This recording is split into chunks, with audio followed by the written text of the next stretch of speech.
bonka, very bonka. Bonka, very bonka. Bonka, very bonka.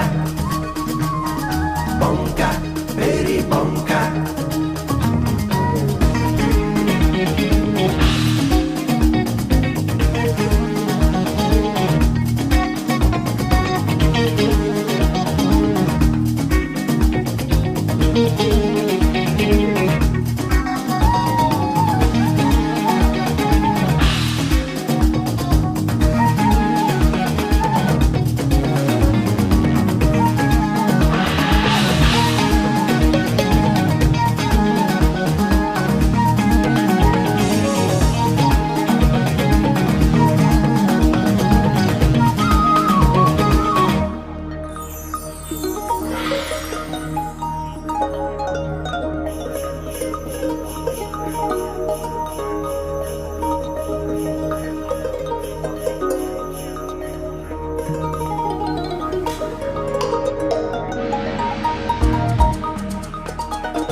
To this exciting session on financing sustainable livestock value chains for rangeland restoration, for which I would like to thank the Global Environment Facility, the Belgian government, and the donors of the 1CGIR for supporting.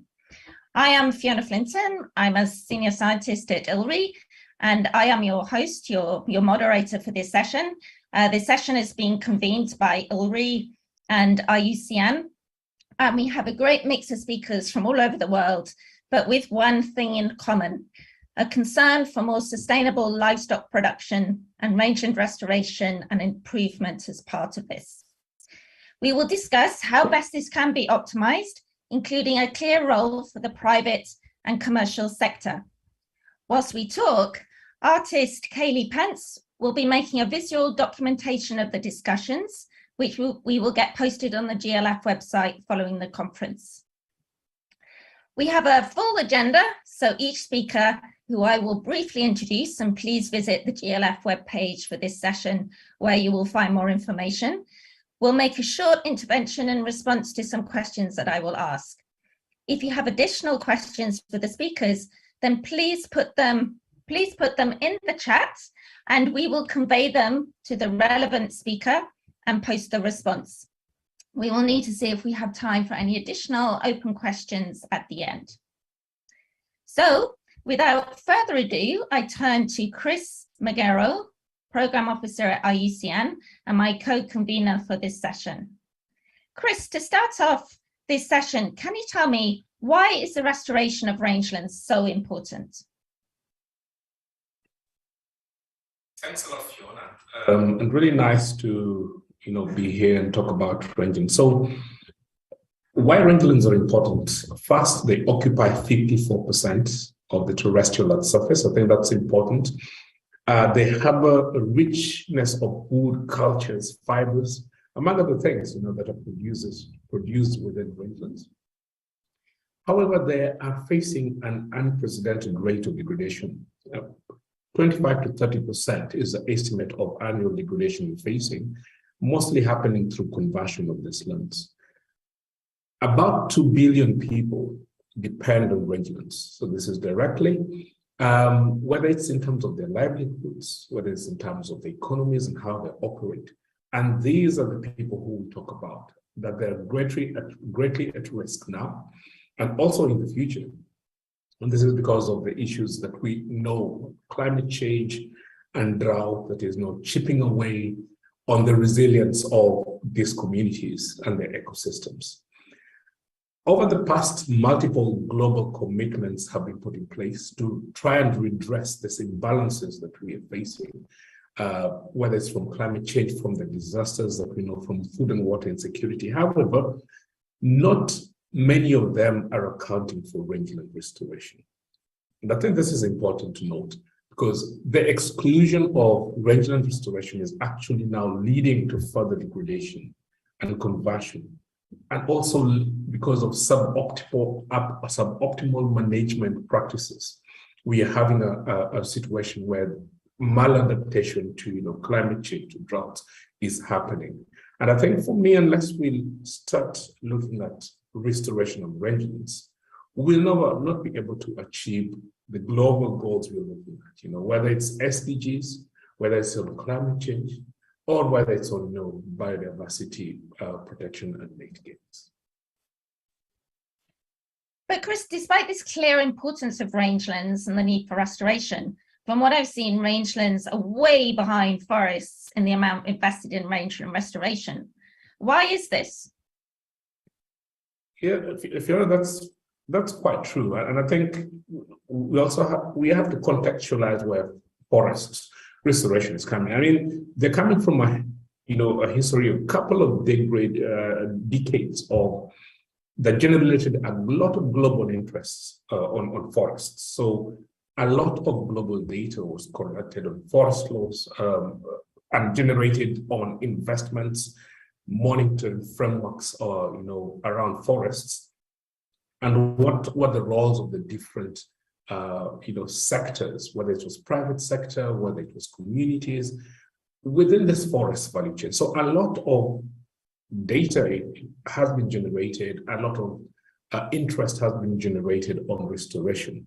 But this has not been the same when we talk about rangelands. They have been relegated mostly by countries and are still having this perception as places that are unproductive. So they are poorly accounted for when we talk about national planning, if at all.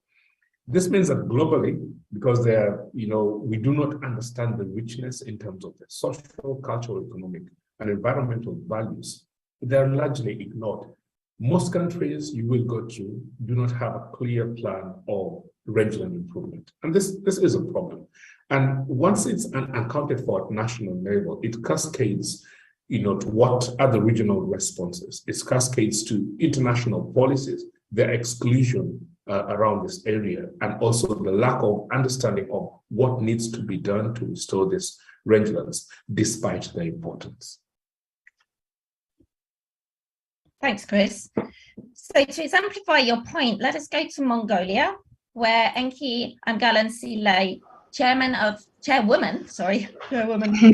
National Federation of Pasture User Groups of Herders, has been working for many years to highlight the need for rangeland restoration in Mongolia and working with communities to achieve this.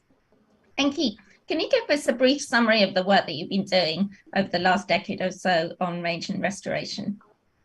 Okay, thank you, Fiona. Thank you for your invitation. Can you hear me? Okay, thank you. Yes, in Mongolia that we are actually facing quite a challenge. Almost 70% of our total territory is used as the rangelands for the livestock, but according to the recent National Rangeland Health Assessments, 70% of those lands are degraded to some extent, and out of this, 13% is almost reaching the level that is turning into desert.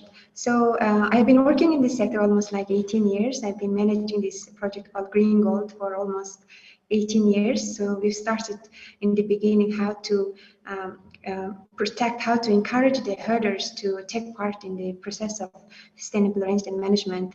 And in Mongolia, as you know, that we really practice this very classic nomadism. The herders, they use the rangelands rotationally according to the 4 seasons. So one of the main reasons is that we just have too many animals. Like we have 70 million animals, which is above the carrying capacity almost 3 times. So in the beginning, we kind of found this approach that community who are sharing the same rangelands, they kind of form a voluntary group and establish rangelands agreement, and eventually they start introducing more improved grazing management and so on. But I just would like to mention that although we are doing a lot of good, although we have made some good practices at the herders level at grassroots, but policy environment is really not enough. I really can resonate what Fiona has said, as well as Chris, that rangeland management is in a way not, I don't know, it's just ignored in a way.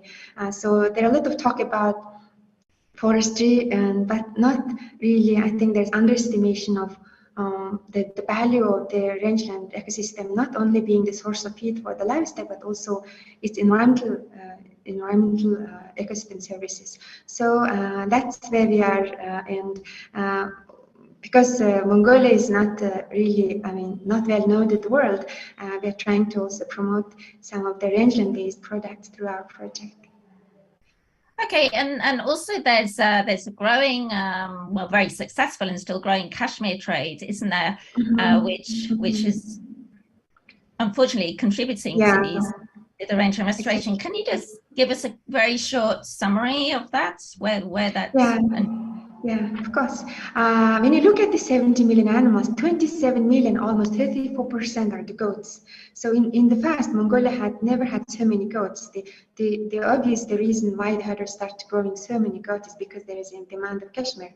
But end buyers, the problem, because end buyers of the cashmere is not really in Mongolia, it's outside Mongolia, like big brands like in Italy, in France, in Germany, and Britain. These are the people who are buying Mongolian cashmere. But Mongolia is the second biggest producer of cashmere. We produce now 10,000 tons, which is almost sick after China. Mongolia produces about 40% of total cashmere, and China some 46%, and other countries altogether 10%. But because these guys are just sitting there in Europe or somewhere else, not knowing where the raw material comes from, if these raw materials are sourced in a responsible manner, how the supply chain is organized, and all these things are very unclear to them, so that they just buy more and more and more. And they also not, in terms of the pricing, the system is very bad because there is no differentiated price in terms of quality. If the herders produce like high quality cashmere, average quality, even the worst, they mix it together, they sell it through the Chinese middlemen, to all these European fiber dealers. So I think sometimes it's kind of sad story, because maybe the consumers also who are buying these products from these big brands are not know where the cashmere comes from, but actually the footprint, environmental footprint, even the social ecological footprint of those cashmere products is costing very high for Mongolia. So that's why we are trying to really join you guys, people who care about rangelands, and also we can together, our voice will be much stronger to at least to inform these people where their raw material sourced, what are the environmental, social, ecological costs of having these cashmere products. Yeah, thank you. And so one more thing that like this Mongolian, this nomadic cashmere production is very different from industrialized cashmere production. So this way we have developed so-called like small kind of standard for nomadic cashmere production, and but it's only been applied in Mongolia, not being promoted widely. Thank you. Thank you. Thanks, Enki. And if people want more information, they can go to the Green Gold Mongolia website, and you'll find lots of links there. So then what do we need to do to restore rangelands? I mean, following the UNFCCC COP, the Mongolian government declared that they will plant 1 billion trees over the next 4 years or so, the cost for which would amount to 1% of the national GDP. Yet around 75% of Mongolia's terrestrial area is grasslands. And this makes me ask, is it the right thing to do to plant trees in grasslands? Suzanne Vetter, Associate Professor from Rhodes University in South Africa, I think you have some views on this. Thank you, Fiona. Yes, I mean, a basic tenet of restoration should be that it improves ecosystem services and protects biodiversity. But grasslands are not forests, and they're not degraded forests. And so planting vast numbers and areas of trees comes at a very real risk of destroying many of the ecosystem services that they provide locally and also at larger global scales. One of the first reasons why people are so keen to plant trees is that they are thought to store way more carbon than the grasslands that they would be inevitably replacing. But that ignores the massive roles that grasslands actually play in storing carbon, mostly in the soil, where it is very resilient to fires and arid climates and grazing, because it's locked up quite safely. When trees are planted, a lot of that soil carbon is actually disturbed, and plantations especially have been shown to offer very limited carbon gain, and that has to be weighed up against all the downsides of planting large areas of trees. Firstly, they are a big threat to grassland biodiversity. Grasslands and savannas have got rich diversity of plants and animals that is adapted to sunny, open conditions and that perishes in the shade of trees. It's also often mistakenly thought that planting a hollow of trees will improve the climate and increase water availability, when in the kinds of climates that grasslands and savannas occur, planting trees tends to actually reduce stream flow and dry the soils up. This has been demonstrated in many experiments. It's different if you're restoring forest that has actually been deforested, but planting trillions of trees in grasslands is not reforestation, it's afforestation. Another risk of planting lots of trees, especially in high latitudes like the Mongolian steppes, is that the dark color of the trees and it replacing the lighter colored vegetation that was there before actually decreases the albedo, which means that the dark vegetation absorbs more solar radiation and then reflects it as infrared. So it actually can warm the climate. So even if they take up some extra CO2, they will actually negate this effect. So there's a lot of, people are recognizing there's major limitations to what large amounts of trees and grasslands can achieve in terms of storing carbon. And there are so many negative effects. And lastly, and I think of interest very much to this group, is a threat to pastoral activities and pastoral livelihoods, because those rely very strongly on the systems being open and grassy. And I think maybe this isn't something that appeals to people with an economic mindset, but we mustn't forget that rangelands and the grassy vegetation that they're found in have got immense cultural value to the people who live there, but also globally in terms of tourism and so on.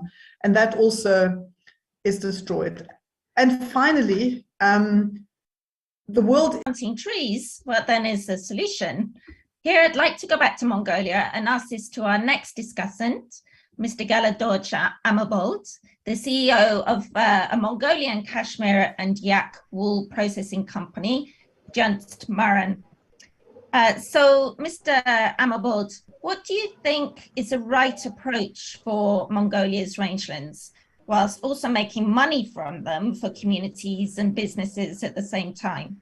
And Ki, I think you're going to help. I will translate. Okay. Амра, микрофон нэгээрээ. За ингэж асууж байна. Одоо ингээд Монголын бэлчээрийг талхаж гин гэж байна. Тэгэхээр одоо ингээд бэлчээрээс нөгөө оолбороос үйлдвэрлэлээс ингээд ашиг орлого хийгээд тэгээд хажуугаар нь бас ингээд бэлчээр нутгаа ингээд зүй зөксөд ашиглах, хамгаалах ямар боломж байгаа вэ? Та одоо энэ талаар одоо хийж байгаа ажлаасаа бас бид нартай хаваалцахгүй юу гэж байна. За юуны өмнө та бүхэнд энэ өдрийн мэнд хүргэе. За ингээд Монголын бэлчээрийн менежментийн толгуурлаж манай бэлчээрийг дэмжиж ажилладаг энэ компани байгаа. За бидний хувьд туршлагаа ярих юм бол ягаад одоо Монгол оронд энэ бэлчээрийн менежмент тэр тусмаа одоо Монголын мал аж ахуй үйлдвэрлэлийг зохистой авч явах юм бол уламжлалт мал аж ахуйг одоо үр дүнгийн одоо үйлдвэрлэлөөр шилжүүлэхэд бол одоо ашигшимтэй байх талаас нь анхаарч ажилладаг. За манай компанийн хувьд бол одоо жишээлбэл одоо малчтын хоршоотой хамтарч ажиллаж тэдний бэлчээрийг хэрхэн сэлхэж хоорондоо одоо бэлчээрийнхаа үйл ажиллагааг одоо зохицуулж чадж байгаа үед нь урамшуул болгох, за төг эдийнхэн чанартай их анхаарж байгаа энэ талаас нь дэмжиж ажилладаг энэ компани байгаа. So my company has been working with in this Kashmir sector for many years, and we have realized that actually there is a big issue in terms of rangeland degradation. And one of the approach is that of course to create awareness among herders how to improve the productivity and quality of the livestock instead of focusing on the number, which is one of the biggest challenge in Mongolia. So we rather just being like working very how to say distant way from the our herders and our the herder cooperative.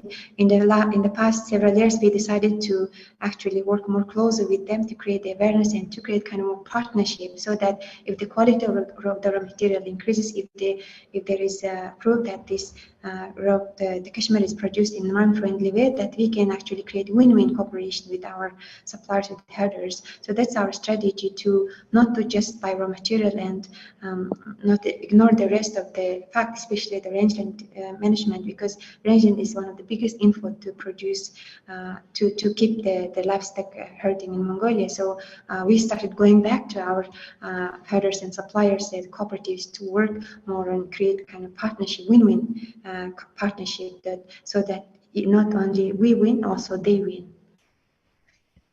So then, do you think consumers are willing to pay more for your products because of these investments? And how do we get more companies and the bigger companies working in Kashmir and wool to take a similar approach? Тэгэхээр ингээд одоо энэ хэврээ таныг ингээд маш их одоо хөрөнгө оруулалт хийгээд малчтад те одоо нэг буцаад нэг бэлтгэний нээлттэй салбартаа тэгээд мэдээ зардал өндөр гарна. Тэгээд энэний чинь төлөө нөгөө нэг тэр таны хөдөлгөөний офис нар тэр хэмжээний одоо үн төлөх үү гэж асууж байна. Таны энэ одоо загварыг бид нар том компаниуд яаж ийм том одоо бэлтгэний нээлттэй том ус үндэстэн дамжсан одоо компаниуд энийг яаж нэвтрүүлж болох вэ? Таны энэ арга одоо энэ малчтаа одоо бэлтгэний нээлттэй ажиллаж байгаа буцаад нөгөө бэлчээртэй байгальд хөрөнгө оруулалт хийж байгаа энэ зүйлийг гинэ. За, сонсож байна уу? Окей, stuck. Ер нь гол зүйл нь юунд хөрөнгө оруулж байгааг нь сонсож байна.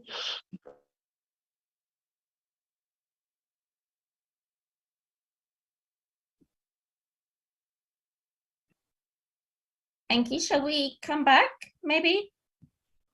If that's a problem.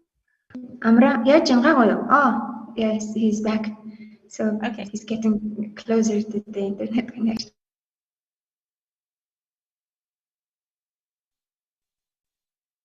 Okay, is he there, or shall we come back for the answer in a bit? He's there. Hello. Ben. За ер нь бол ямар зүйлэнд хана сонсож байна. Сонсож байна. Тэгэхээр бэлчээрийн зүйлэнд хөрөнгө оруулж байгаа вэ гэдгийг тодорхой болгох хэрэгтэй. Жишээлбэл одоо манай компанийн хувьд бол одоо тэр тусмаа одоо малчтын одоо ирээдүйд одоо малынхаа үдэд урт хугацаанд тогтвортой ноолоор байгаа чанарыг хадгалж чадах. Цаашлаад бүр одоо улс оронд одоо хэрэглэгч одоо үнэн зөв шудраг хөдөлмөр эрхлэх тал дээр нь илүү анхаарч ажиллаж байгаа болохоор тухайн том компани байж жижиг компани ч байсан ер нь бол энэ байгаль дээгтээ бүтээгдэхүүн үйлдвэрлэж энийг одоо байгаль орчныхаа одоо эрийг одоо үзүүрт үзүүлэх тэнд одоо хүчин зүйлийг бууруулахад одоо чиглэж байгаа маа гэдэг үн зүйлээ ойлгочих юм бол том ч жижиг шавь компаниуд бол мал аж ахуйн үйлдвэрлэлд хийж байгаа хөрөнгө оруулалтаа сайнаар хийж байгаа гэдгийг ойлгож хэрэглэгчд одоо хүрэх боломжтой. Энийг үн цэнд болгохын тулд одоо бид нар нэлээд хичээж ажиллах хэрэгтэй. Хоёрдугаар үйл ажиллагаагаа бол бид нар өшөө өргөн цар үрээтэй сургалт семинар одоо өшөө олон малчтууд чиглэсэн урамшууллуудыг хөрөнгө оруулалтыг нэмэгдүүлэх шаардлагатай гэж боддог.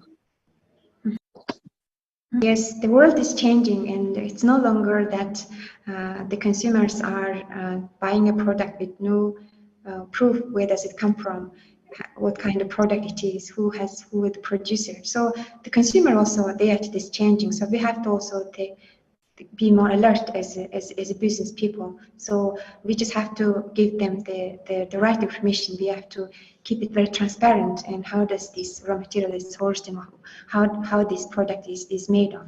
So it doesn't matter whether the company is big and small. We just have to commit ourselves to make the business more sustainable. If the raw material is produced in a not sustainable way, it means that our business is not sustainable. So of course, it was risky in the beginning that to spend money on those things that does not generate income. So this money will never come back. All the money that I spent training herders and also providing the capacity development. But in the longer run, I believe that I see some results that our herders, our partner herders, partner cooperatives are making some improvement in terms of improving the quality of the raw material. They're also investing in terms of improving the productivity of the animals. So there has been quite very positive response from our herders. So that made me keep going. But of course, it's in the short run, this business is not profitable. But in the longer run, in order to keep business sustainable, there is no other way. So we have to work with them. Thank you. Thanks very much. Thanks very much for those insights from Mongolia. Let us now go to Africa, the focus of the GLF today. And Mr. Max Makuvizi, chairman and founder of Makera Cattle Company and vice chair of the Southern Africa Roundtable for Sustainable Beef. Max, you are a Zimbabwean. From what I understand, you're also trying to support your local producers to commercialize their operations, but in a sustainable way. Can you tell us a little bit about this? Yes, Fiona, I can. Thanks for having me and taking the time to listen to me. I think what's important, first of all, with rural farmers, smallholder farmers, is to understand that their cattle, and I'm going to talk specifically about cattle, are economic assets. They're not idle assets that just roam the rangelands producing nothing. They are there to hopefully help our farmers earn and generate an income. And to do that, they have to have skin in the game. And as private sector, we need to join with them to help them on that path. What we normally do is we work in terms of knowledge exchange. In the past, everything has been very prescriptive. And what we do is we exchange knowledge with the farmers. And I'm going to go into rangeland specifically on that. What did they used to do? Let's go back in time to their ancestors. How did they manage their rangelands? It's about understanding how they did it before, together with new modern methods of going through. And through that knowledge exchange, we create programs that are beneficial to them. We're talking total management of the land. It's not, as I say, just about the cattle themselves. You know, if there's no healthy rangelands, there's nothing for the cattle to eat, which will in turn result in people buying feed, which comes from factories, from land which was once rangeland, perhaps now that's gone to cultivation. So we need to work with the farmers, and we do work with the farmers in helping them to commercialize their assets and understand that land is part of the system. It's not just about looking an animal over there. They need to preserve their land and utilize it in the best way possible so that they can send the best possible product to market in the best possible way. And an interesting fact is that according to 2018 figures, Africa was home to approximately 20% of the world's cattle population. And I think, you know, we don't export enough beef and we don't produce as much as the bigger countries. But I think in our own way, we can come to the party and be part of that global village through our rangeland management. Great. And I also understand that you're working with blockchain technology to improve the traceability of livestock and cattle, particularly cattle. How can this help producers and encourage investment in the resource base, the rangeland? Yeah. The first thing is what we basically have done is we've taken livestock and treated them almost like human beings. They have an air tag, which is an RFID tag, and it's their national identity number. And because it's linked to a system that geo-references every time the animal is scanned, what happens is we know where the animals are. We can then calculate population densities, look at satellite maps, know where the rangeland's being used, where it's being depleted, and what helps it.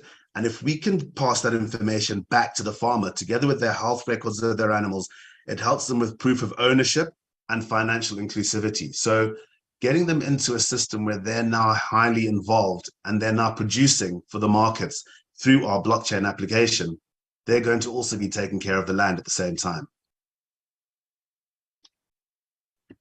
Wonderful. Thank you.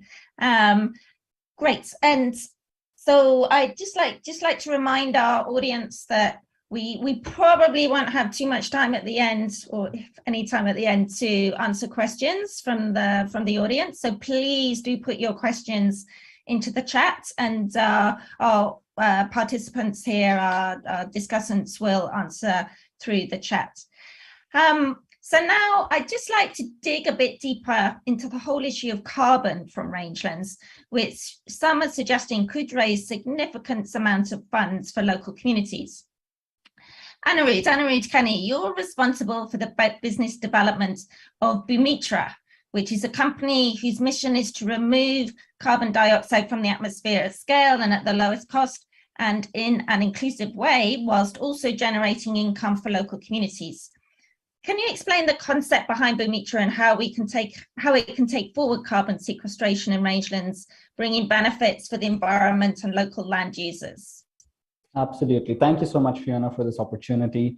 As Chris and Susanna have already stated very correctly, that rangelands do play a very important role in ecosystems, and they can be a huge carbon sinks. In fact, rangelands hold grasslands hold approximately 1/3 of the global terrestrial carbon stocks.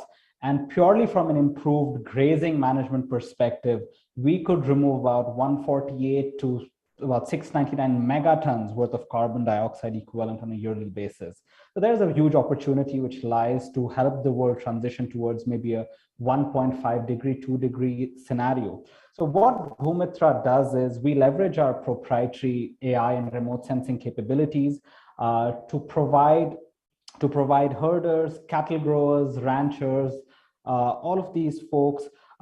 We enable them to adopt improved land management practices by providing them access to the voluntary carbon markets. And not just providing them access to finance, but we provide them access to knowledge by working with local partners. Because you have to have, of course, the financial aspect is one thing, and also as Max was saying, you need to provide them with knowledge on what to do, when to do, and how to do things.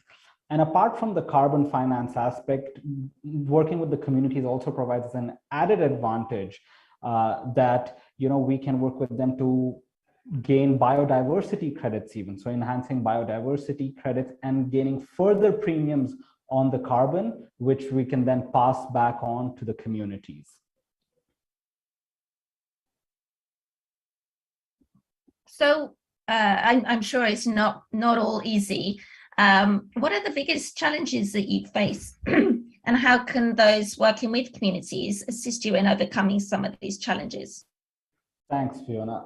There essentially, if we look at it, there's one big challenge we face. It is a good challenge to have from a market perspective, is that there is not enough supply in the market. So clients are coming to us every day asking us for millions of tons of carbon removal, but there is no supply in the market.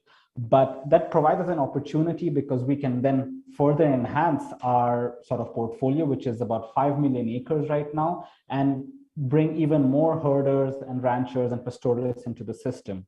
And how we're overcoming this is by two things. One is technology. We are monitoring the rangelands, the soils every couple of months. There is continuous monitoring. We use the world's leading third-party sort of certification system to generate our credits.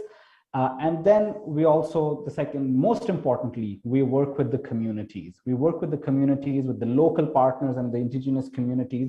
And we don't see them as suppliers of the carbon, but rather as partners. So each and every pastoralist, herder, and even the partners who are coming in, they essentially hold equity into the project. So there is ensured success among all parties, or for none at all. And that ensures longevity of a program, because carbon has to be stored for a long, long time. Wonderful. Yeah, I think this is going to be something that's going to be a center of attention going forward. Thank you. Thanks for sharing that. Appreciate it. Thank you.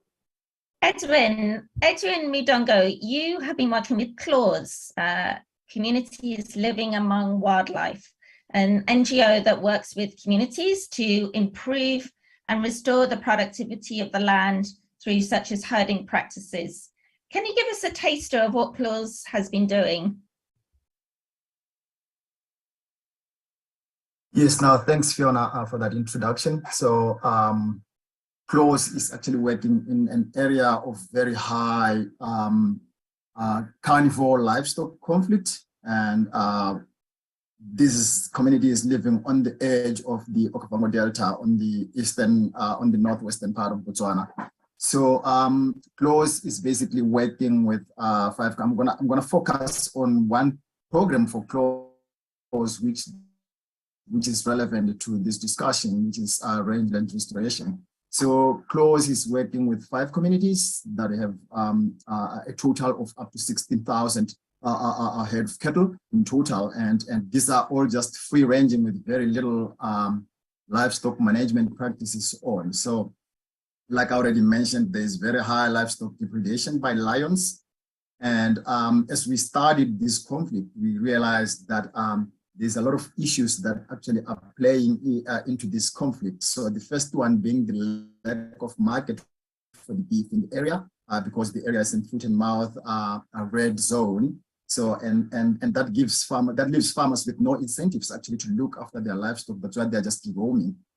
And obviously because there's no livestock management, so there's a lot of degradation because cattle are just wandering and roaming, especially closer to the settlements. And there is a lot of overgrazing and obviously degradation. So cattle then move further into the delta and obviously looking for better forage. And that's where now they encounter lions, and the conflict just continues like that. So in 2019, after studying all this and a series of consultations with these communities and training that we did on the benefits of livestock management,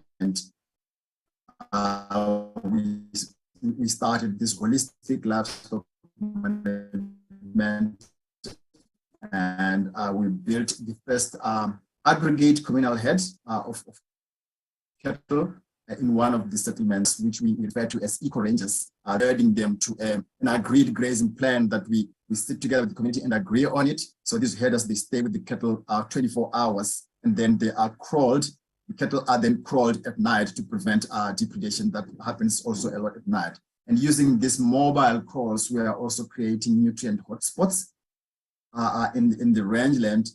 And yeah, I see my internet is unstable. Yeah, we're creating hotspots in the rangelands, and we also lately we're trying also now to fertilize crop fields with all this, so putting a lot of carbon into the soil and also improving yield from the crops or croplands. So this also we have that it has been reducing conflict a lot. Yeah. Okay, and so referring back to what Anirudh was talking, what do you see as the key challenges for a trade in carbon sequestration, and how can traders such as Bumitra set things up in a better way to support communities, the landholders?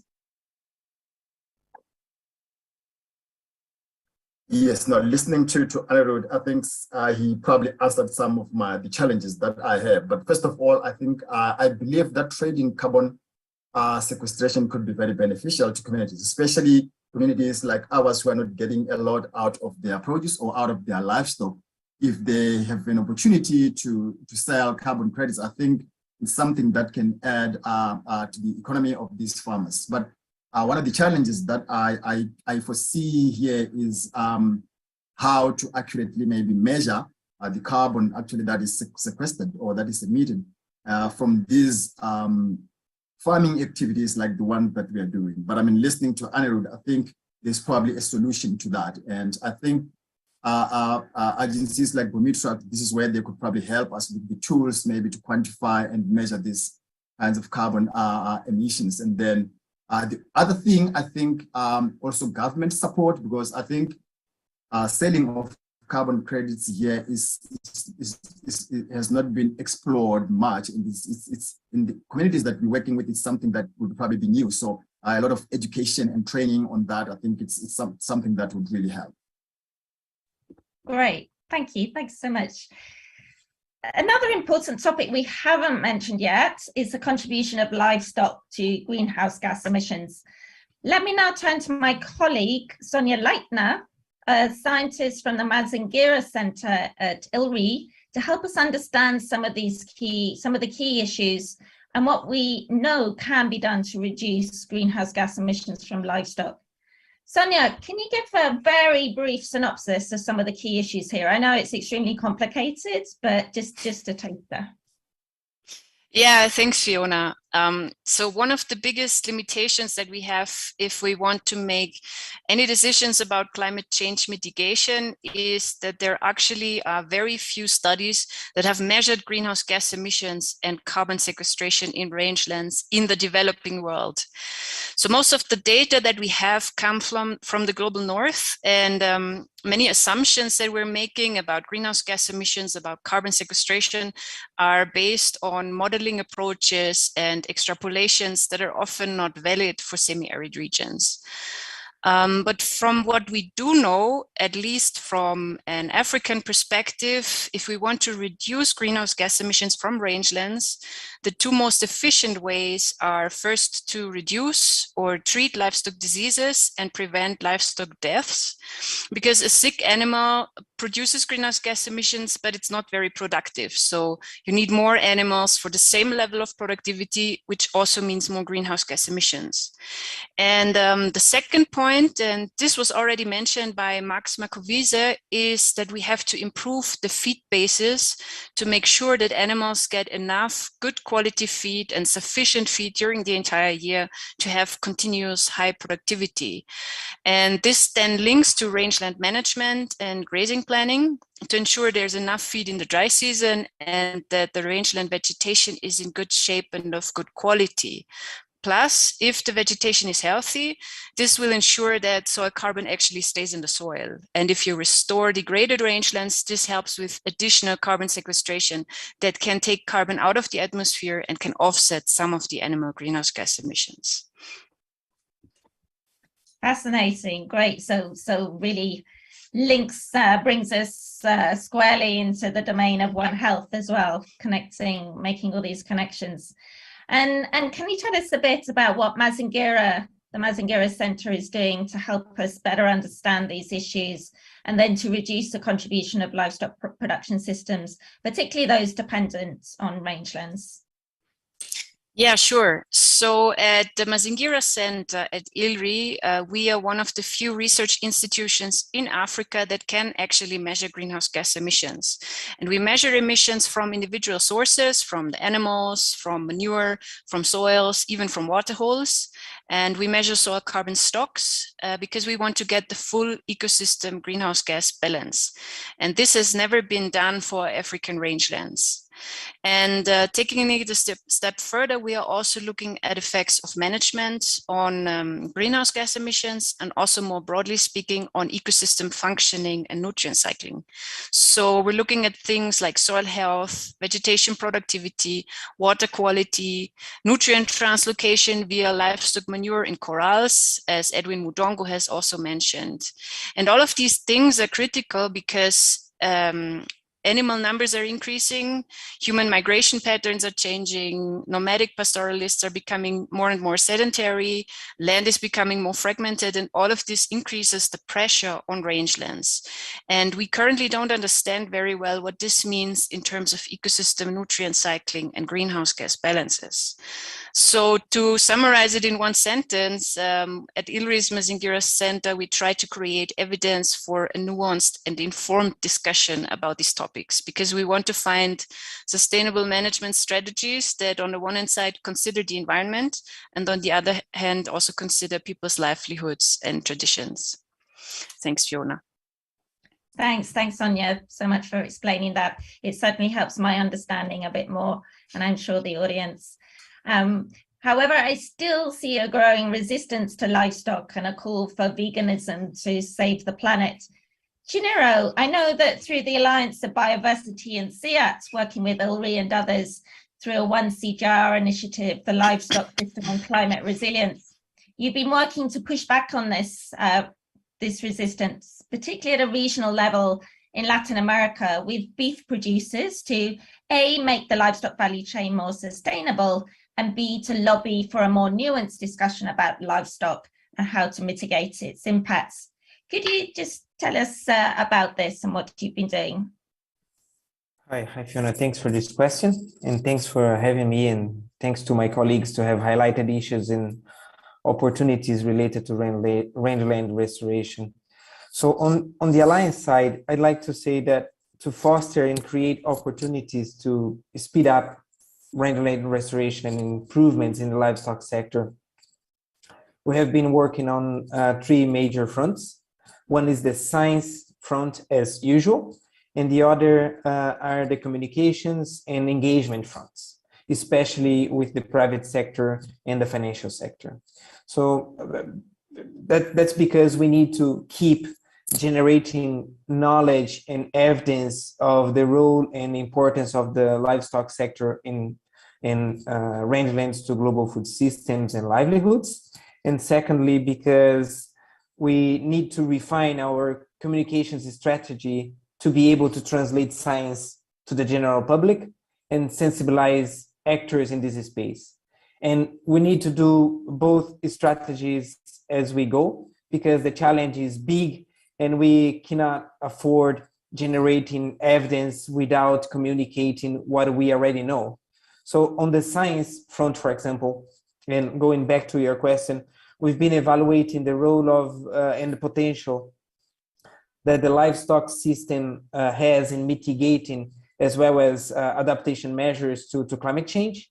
And for example, in one recent publication at Nature Scientific Reports, in which we discuss a vision for net zero food system by 2050, our research group has shown that the livestock sector has the highest mitigation potential across food systems. And because of that, not including the livestock production, the livestock sector more boldly to that climate discussion and create opportunities to foster improvements, no climate commitment can be achieved.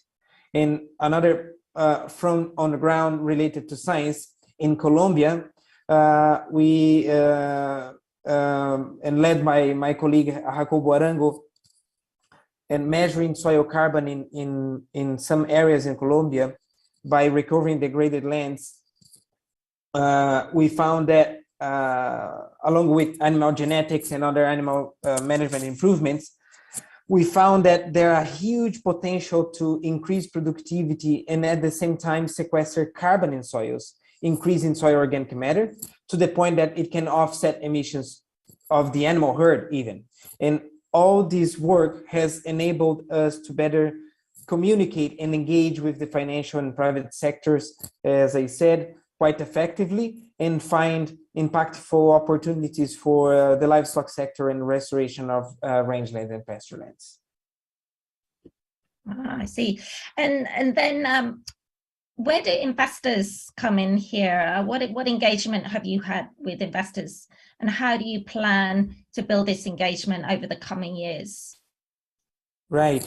So we have a few works in this front as well. So now we are supporting, for example, the technical assistance and impact monitoring of one of the first funds dedicated to climate smart agriculture interventions, which is called Climate Smart Food System Fund, which has started its operations focused primarily on Latin America and Africa. And we have already identified investment opportunities in the livestock sector, for example. So in this space, we have also been working to understand opportunities the livestock sector in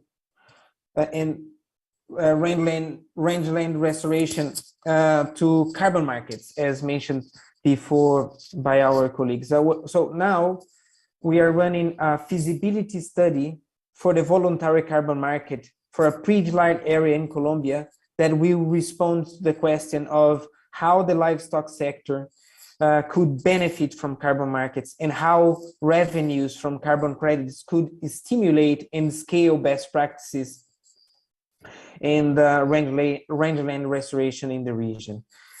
On the communications and engagement front still, we have launched web platforms, tools, and methodologies that can help clarify to the general public on climate and low emission development issues. and support investors, funds, donors to screen and monitor climate impacts of investments and projects. And we are also helping here one of the major meat packers in the globe to refine its emissions inventory and finding solutions to recover degraded lands and enhance production efficiency across Latin America.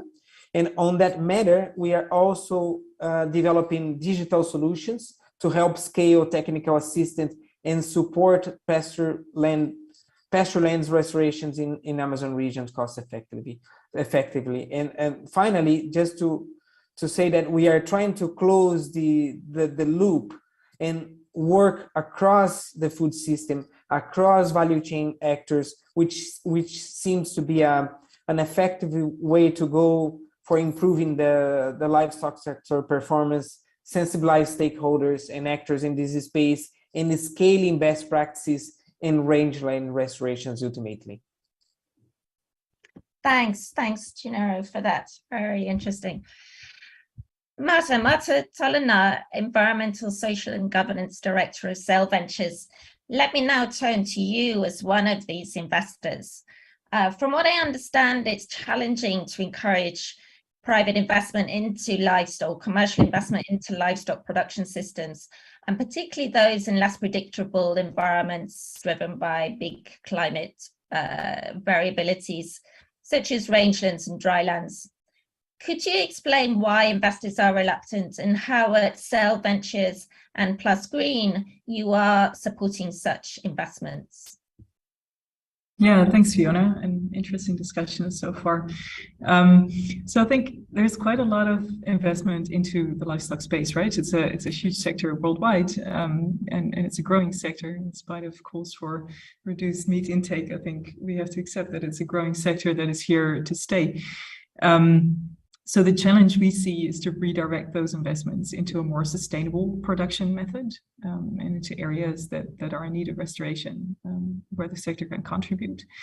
And the impact investment space, where you might expect that transition to originate, is indeed reluctant to invest. I think it's due to a reputational issue with the cattle sector, right? It's been associated with climate change, with deforestation. So there is a lot of scrutiny towards the sector, where impact investors that are looking to sell a rosy impact story might be scared to burn their fingers in this particular sector.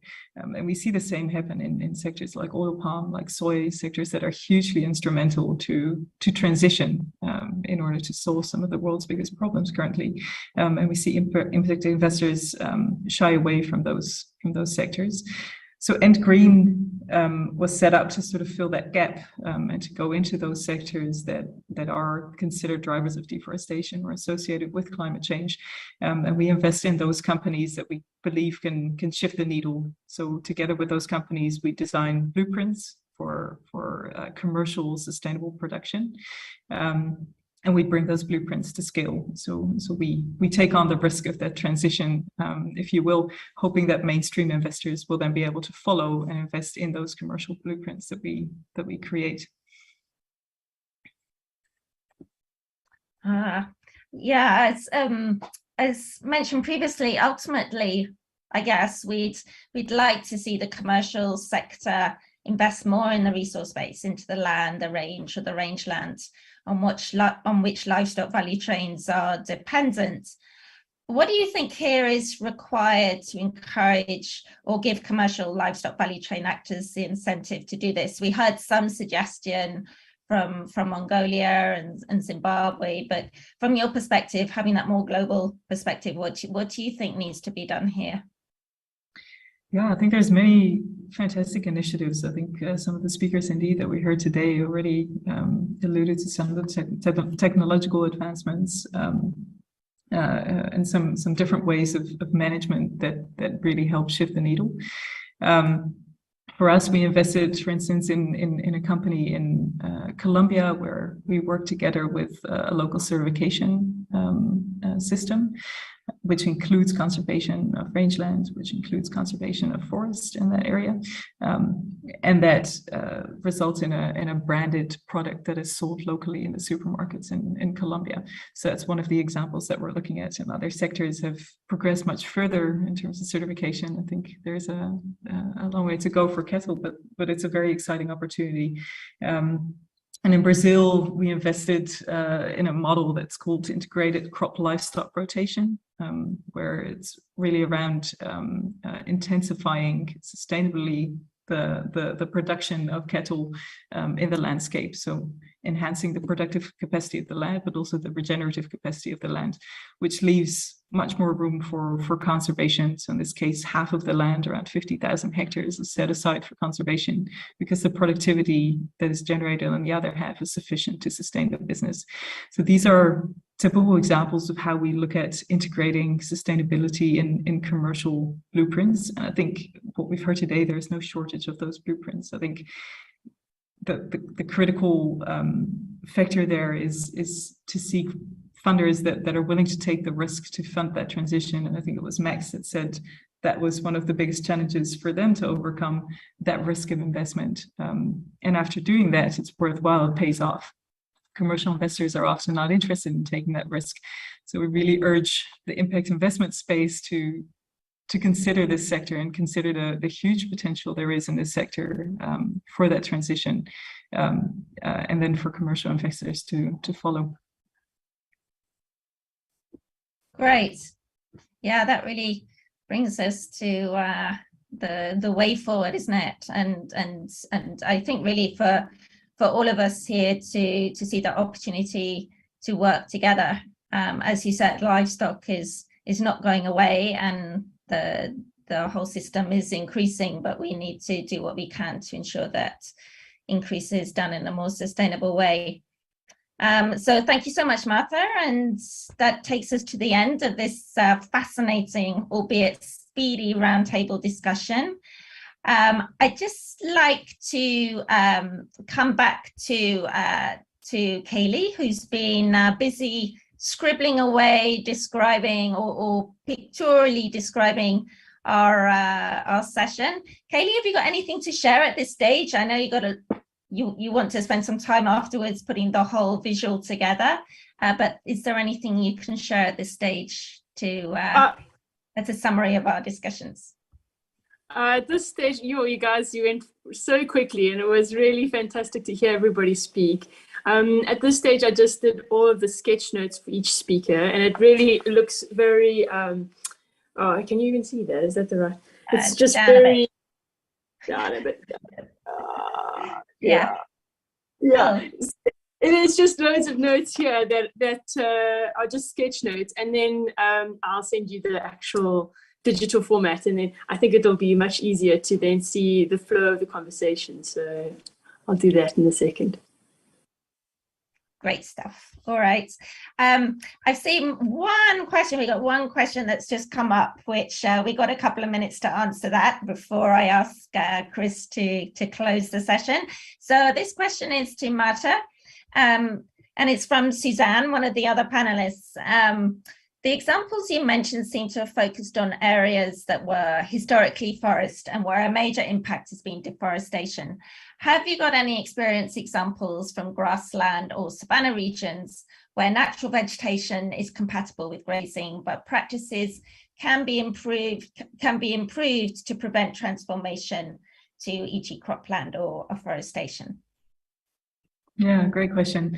And one of the examples I actually referenced was in Colombia, is located in a natural savanna ecosystem where there's gallery forests around waterways that sort of intersperse the landscape. But what we do there is, and Siad has worked on that project as well, so Sinara will know, but we've worked together with the company on a system whereby the natural savanna is conserved along the waterway, so along the gallery forest. So we have a conservation/restoration area, and other parts of the area that they have under management are either considered improved crop management. So with increased reduced greenhouse gas emissions and increased capture in the soil, which has led to a near carbon neutral model. And they keep the landscape integrity intact. So meaning whatever forests or trees are left in the landscape are sustained, which is a different model compared to the business as usual in that landscape. So in that landscape, what we see is either companies completely change the integrity of the landscape, reduce any remaining trees, and then put their cattle project in place, or they do a very extensive cattle model where they burn the natural savanna, which has been done for centuries in this landscape, to let the new grass grow and feed the cattle, which obviously causes climate disruption, landscape disruption, and also a very poor soil as a result. So this company is really working with regenerative technology to improve that landscape and to then set aside areas, both savanna and forest, for conservation. So yeah, as an example of how we work in this type of landscapes. Perfect. Thanks, Marta. So that brings us to the end of our session. Thank you so much, everybody. We have work going forward. We know our task. I will now hand over to Chris Magero from IUCN, as I said, my co-convener, to close the session. Yeah, so thanks a lot, Fiona, and thanks for, quite a well-moderated and also just bring this session alive. And for me, just to, bring it all together, we talk a lot around, we talked a lot around rangelands and what can be done. We've also seen the role of markets. And for me, one of the things about markets is, we have to respond to it delicately, acknowledging the roles of, both communities within these rangelands, but also the roles that market play. A philosophical thing that, I would let you go away with is, markets themselves can be tended as gardens. Economies do not bring the change, but markets can bring the change, but they have to be tended just like gardens. They must be structured in a way that meets the very needs that we have of food production as well as human well-being. So as we think about finance and how we move this forward and how rangelands can become a better place for the communities, this is one of the things that I'd do. Tend the markets to respond to the needs. So thanks a lot to all of you who participated. And it was nice to have you, and I hope that we'll have further communications around this in the future. Thanks a lot. Thanks. Over to the GLF team. Thank you.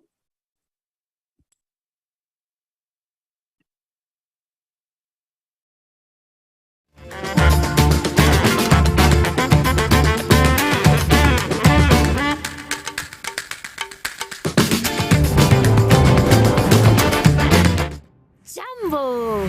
If you're watching us from Kenya, Salam from Ethiopia, Sawubona from South Africa, good morning, bonjour, guten morgen, kalimera, assalamu alaikum to our global audiences.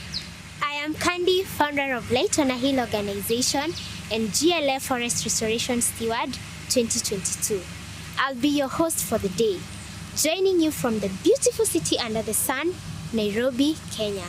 Welcome to GLF Africa Digital Conference. Today, thousands of us are gathering to answer the question, how do we build a resilient and equitable food future? How can we transform our food systems in Africa?